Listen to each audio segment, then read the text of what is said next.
बहुत ही दर्दनाक हादसा। और उसमें क्या हुआ होगा ये तो flight data recorder, cockpit voice recorder, ACARS के डेटा से पता चलेगा। लेकिन जो विजुअल्स आ रहे हैं उससे एक चीज़ साफ नज़र आता है कि एयरक्राफ्ट जो है वो फ्लाई कर रहा था और फ्लाई करते हुए ग्राउंड पे गया है। दैट मीन्स के एयर में कोई एक्सप्लोजन नहीं हुआ था। सबसे पहले तो ये। दूसरी चीज़ जो बहुत क्लियर है वो ये कि वेदर ऐसा हार्श वेदर नहीं था जो कि कंट्रीब्यूटरी फैक्टर हो सकता है। तीसरी चीज़ कि इस पूरे विजुअल्स से लगता है कि एयरक्राफ्ट को लॉस ऑफ पावर है। वो लॉस ऑफ पावर एक इंजन में है या दोनों इंजन में है ये कहना बहुत डिफ़िकल्ट होगा, लेकिन जो भी पावर था that was not sufficient to keep the aircraft flying. उसको तो ये जो लॉस ऑफ पावर है अगर हम इसको दो भाग में डिवाइड करें तो एक तो है टेक्निकल के इंजन के मैल फंक्शन। बहुत रेयर है कि दोनों इंजन का लॉस ऑफ पावर साइमल्टेनियसली हो। दूसरा है जैसा कि वो हडसन रिवर वाले में हुआ था, loss of power on both engines हुआ था, but that was due to bird strike के वजह से हुआ था। दोनों इंजन लॉस हो गए थे। ये इंजन एयरबस 320 से बहुत बड़ा है और बर्ड हिट से भी दोनों इंजन का स्ट्रेट अवे एक साथ ख़त्म होना in 1 minute duration is very rare. So it's very difficult to say कि टेक्निकल फॉल्ट ऐसा क्या हो सकता है जो कि दोनों इंजन के पावर को लॉस करेगा।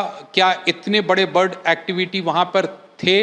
वैसे अहमदाबाद एयरपोर्ट में बर्ड्स बहुत हैं, लेकिन क्या वो इतने ज़्यादा थे कि एयरबस बोइंग 787 जैसे जहाज़ के दोनों इंजन को एक साथ ख़त्म कर सकता है? Quite unlikely, but that is one of the possibility. अभी खबर ये है कि पायलट ने मेडे कॉल दिया था।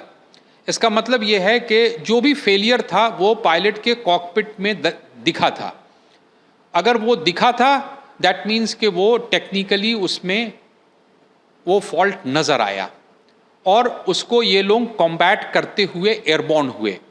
जो चीज़ मुझे नहीं समझ में आ रही है कि उनका लैंडिंग गियर क्यों डाउन था और क्या फ्लैप्स के पोजीशन वही थे जिस पे कि परफॉर्मेंस कैलकुलेट किया गया था। फ्लैप्स एक विंग्स के पीछे में एक डिवाइस होता है जो कि लिफ्ट को बढ़ाता है। तो जब एयरक्राफ्ट टेक ऑफ करता है तो उसका फ्लैप्स टेक ऑफ पे होता है, लैंडिंग गियर डाउन होता है। जैसे ही एयरबॉर्न होता है तो लैंडिंग गियर को अप किया जाता है। वो 30 से 50 फीट के ऊपर में लैंडिंग गियर को अप करने की कार्यवाही 50 फीट से ऊपर से शुरू हो जाती है। और इस केस में लैंडिंग गियर डाउन है। पॉसिबिलिटी के एयरक्राफ्ट का engine power loss was detected before hand. अब टेक्निकल फॉल्ट के साथ अगर कोई मिक्सअप ऑफ पायलट एक्शन हुआ है कॉकपिट में तो वो CVR और FDR ही बताएगा। लेकिन विजिबली जो नज़र आ रहा है, पायलट इन कमांड जो कंट्रोल पे थे वो एयरक्राफ्ट के नोज को पिच कर रहा है ऊपर की तरफ to control the flight from descending और कंटिन्यू क्लाइंबिंग। ये दोनों ही चीज़ नहीं हो पा रहा था। इसकी वजह तो ये है कि सफिशिएंट पावर नहीं था या उस फ्लाइट कन्फिग्रेशन के लिए सफिशिएंट एयर स्पीड नहीं था। एयर स्पीड का मतलब कि अगर जहाज़ अगर बहुत स्लो है और फ्लैप्स अगर अप है तो अगेन एयरक्राफ्ट फ्लाई नहीं कर पाएगा। और दूसरा ये है कि सभी चीज़ सही है और पावर नहीं है, अगेन एयरक्राफ्ट फ्लाई नहीं कर पाएगा। तो इन सारे चीज़ इतने वेरिएबल्स हैं कि किसी भी तरह का स्पेकुलेशन विल बी वो अनजस्ट होगा for the pilots on board. अब कैसी स्थिति रही होगी पायलट्स के नज़रिए से कि जहाज़ जो है वो पायलट उसको उड़ाने की कोशिश कर रहा है और जहाज़ नीचे की तरफ गिरा चला जा रहा है और पायलट को ये पता नहीं चल रहा है ये हो क्यों रहा है, या इंजन्स पावर नहीं डेवलप कर रहे हैं। इट इज़ अ वेरी बहुत ही डिफ़िकल्ट सिनेरियो है इस चीज़ को गेस करना, ठीक है। लेकिन FDR विल से बहुत बड़ा सवाल है कि लैंडिंग गियर ऊपर क्यों नहीं था, क्योंकि ख़बर यह है कि जहाज़ 600 फीट तक ऊपर गया था, तो 600 फीट तक उसके लैंडिंग गियर ऊपर होने चाहिए थे। और क्या फ्लैप्स अपनी जगह पे था, ये सब दीज आर जो चीज़ है वो इन्वेस्टिगेशन की चीज़ है और किसी को भी स्पेकुलेट करने का हक नहीं है। मैं ये बोल रहा हूँ कि वेदर, हॉट टेम्परेचर, रनवे, ये सारा चीज़ परफॉर्मेंस एयरक्राफ्ट के इंजन पावर और कन्फिग्रेशन पे डिपेंड करता है। इंजन पावर टेक्निकली ख़राब हो सकता है, इंजन पावर बर्ड हिट की वजह से भी जा सकता है और एयरक्राफ्ट का कन्फिग्रेशन पायलट के हाथ में होता है। क्या एक प्रॉब्लम था या मल्टीपल प्रॉब्लम था, अभी कोई कुछ नहीं कहा जा सकता। फ्लाइट ड्यूरेशन के हिसाब से फ्यूल कैलकुलेट करके फ्यूल ऑन बोर्ड लिया जाता है और फ्यूल इतने 8-9 घंटे की फ़्लाइट के लिए 80-90 टन फ्यूल जो लिया जाएगा, उसके ये जहाज़ उसके लिए फुल्ली कैपेबल है। सिंगल इंजन एयरक्राफ्ट पे भी टेक ऑफ करने के लिए कैपेबल है।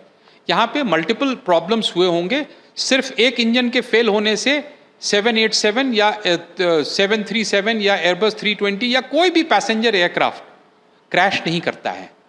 सो इट इज़ ये फ्यूल ऑब्वियसली जाहिर है, इतना डिस्टेंस है तो फ्यूल ज़्यादा लिया गया होगा और फ्यूल ज़्यादा नहीं रिक्वायर्ड होता है ज़्यादा, तो उसी के हिसाब से लिया गया है। ग्राउंड से कोई असिस्टेंस नहीं मिल सकता था एक्सेप्ट कि ग्राउंड फोरवार्न कर सकता था। अगर जो बर्ड हिट का केस है, ये ग्राउंड्स में ऑब्जर्वर्स होते हैं, वो बोलते हैं कि आप अभी टेक ऑफ नहीं करें, अभी बर्ड्स हैं टेक ऑफ पाथ पे। अगर उसके अलावा ग्राउंड कोई असिस्टेंस नहीं दे सकता था, ये बात तो बिल्कुल क्लियर है।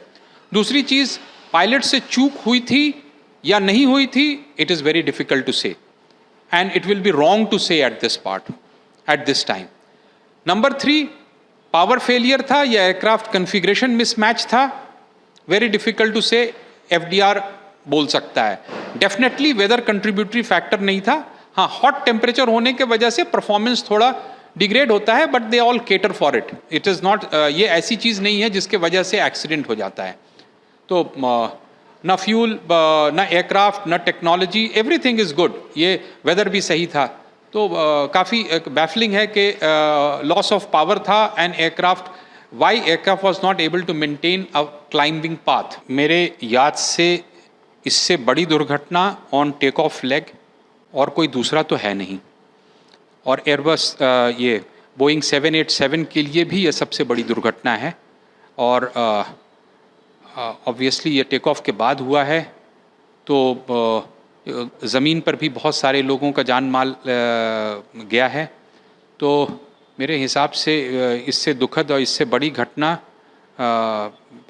लास्ट डिकेड में तो नज़र नहीं आती है। इन्वेस्टिगेशन सारे एंगल्स को देखेगा, लेकिन जो विजुअल्स आप हमें दिखा रहे हैं उसमें किसी भी तरह का इस तरह का बैटरी एक्सप्लोजन वगैरह कोई चीज़ नज़र नहीं आता है और उससे एयरक्राफ्ट के पावर लॉस से कोई सरोकार नहीं है।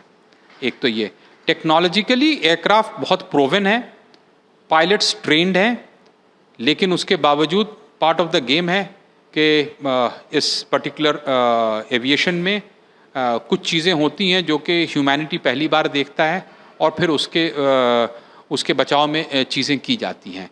लेकिन यहाँ पे ये है कि पायलट ने मेडे कॉल दिया था पहले और उसके बाद फ्लाइट जो है कंटिन्यू टू डिटोरिएट। क्या मेडे कॉल करने के बाद there have been few more mistakes because it is likelihood when as a pilot seated in the cockpit आप देख रहे हैं कि एयरक्राफ्ट जो है वो फ्लाइबल नहीं है, तो क्या आप वही एक्शन करते हैं जो कि उस वक्त करना चाहिए या नहीं करना चाहिए, subject of investigation. And it is very difficult to comment कि क्या सही है और क्या गलत उस वक्त हुआ था अनलेस आपके पास DFDR, CVR, आकार्स के रिपोर्ट नहीं आएंगे। আমাদের ভিডিও ভালো লাগলে লাইক এবং শেয়ার করুন, কমেন্ট সেকশনে গিয়ে জানান আপনাদের মতামত। আরো ভিডিও পেতে আমাদের চ্যানেল সাবস্ক্রাইব করুন এবং প্রতি মুহূর্তে খবরের আপডেট পেতে প্রেস করুন বেল আইকন।